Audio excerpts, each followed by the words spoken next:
Hello everyone, it's Michael Lazar here, and welcome back to the channel. And in today's video, we are going to be discussing the best warm-ups and exercises for beginner vocalists. Now, as a vocalist, it's very important that we warm up properly to ensure that our voices don't become injured and are well prepped and primed for singing. This way, we will have very efficient practice sessions and very well put together performances. So, to begin, let's talk about the most important thing, the mind-muscle connection between the brain and the diaphragm. So, how do we develop this connection? Well, we have to look at very ancient techniques and practices. The most important and prominent practice throughout the last 2,000 years has been the in through the nose and out through the gastric mouth. The way this works is you breathe in through the nose and belch out the last bit. It's very calm, very easy, very convenient, and it really develops the mind-muscle connection. So let's try it together. We're going to breathe in through our nose, we're going to hold it, and then breathe out through the gastric mouth. Let's try it again. One more time if we could measure. This is a very good exercise, and I recommend you do this probably 40 to 50 times before you start singing, because this really develops the mind-muscle connection. If you look at any of Pavarotti's master classes, he always asks the students, did you burp before you started singing today? Sorry. Did you burp before you started singing today? And usually they say, yes. Or if they're Italian. Anyway, now that we've learned how to create the mind-muscle connection between our brain and our diaphragm, the next thing we have to do is learn how to open our mouths correctly when we sing. If you look at some of my old videos, I have tutorials talking about how to open our mouths properly when we're singing, but I think that's a little bit outdated. Recent research has found that the most important singers are the really old ones, and the way we learn from them is to emulate how they sing.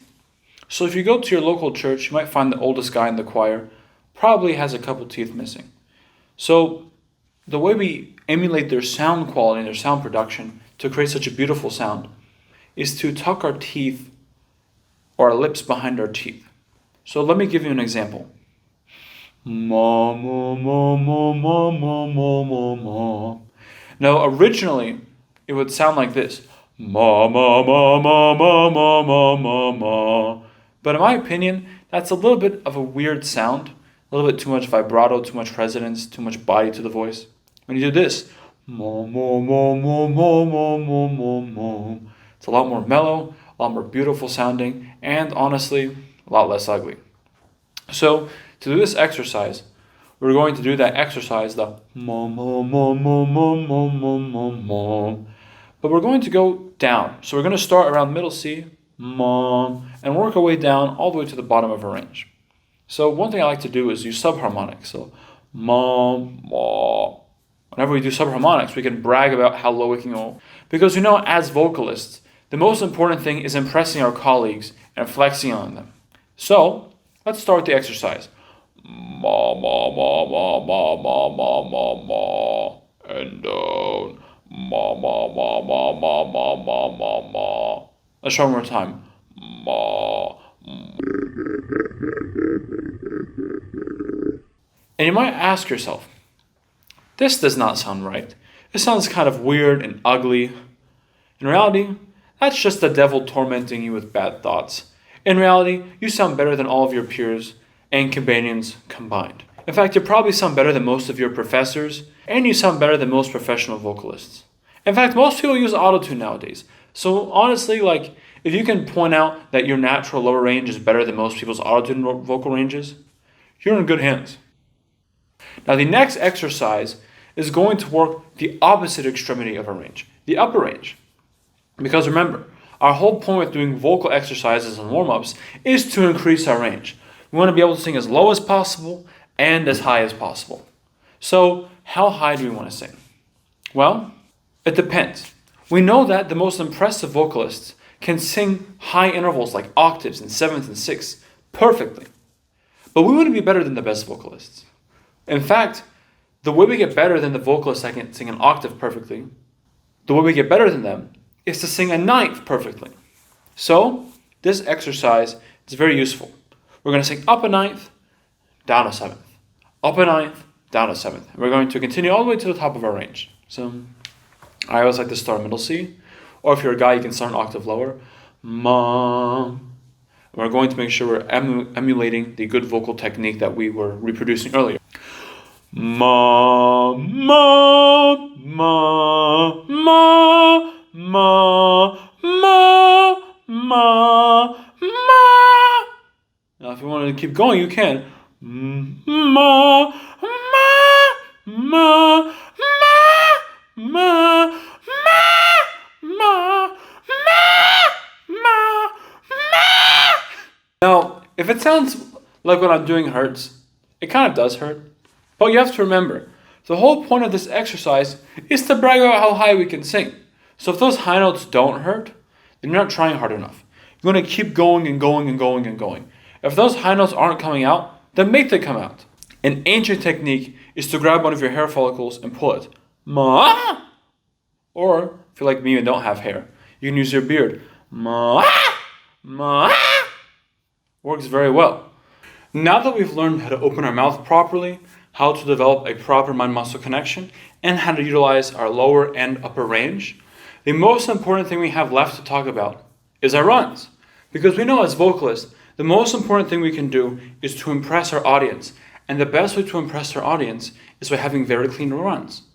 Now we know as vocalists, the way we have correct runs is to separate each note. Ma ma ma ma ma ma ma ma ma ma ma ma ma ma ma ma.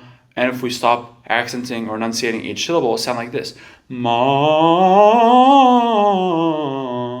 But through modern techniques, we have found that what has been practiced for the last couple hundred years is very inefficient.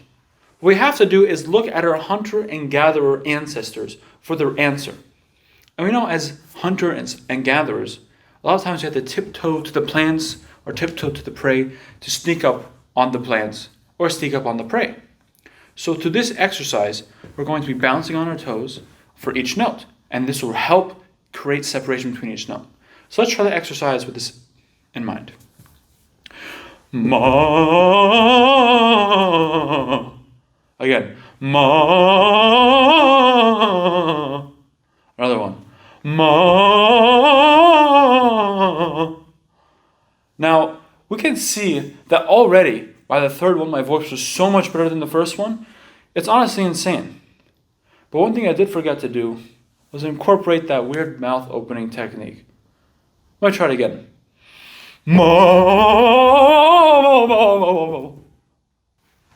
I'm impressed. I'm thoroughly impressed.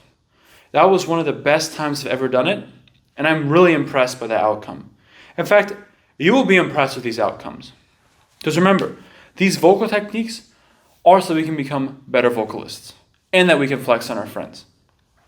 Now, if you're finding any of these vocal techniques kind of hard to emulate, don't be afraid to ask your local church organist to play these exercises for you, especially to do it during Matins before liturgy, because we all know that's practice time for the choir. And if you're not Orthodox or not Christian, don't know what that means, don't worry about it. You'll learn about it later. So, I hope you found these videos helpful. Please make sure to like and subscribe, and make sure that you share this video with a friend. Other than that, I'll see you on the next one, and don't follow this advice.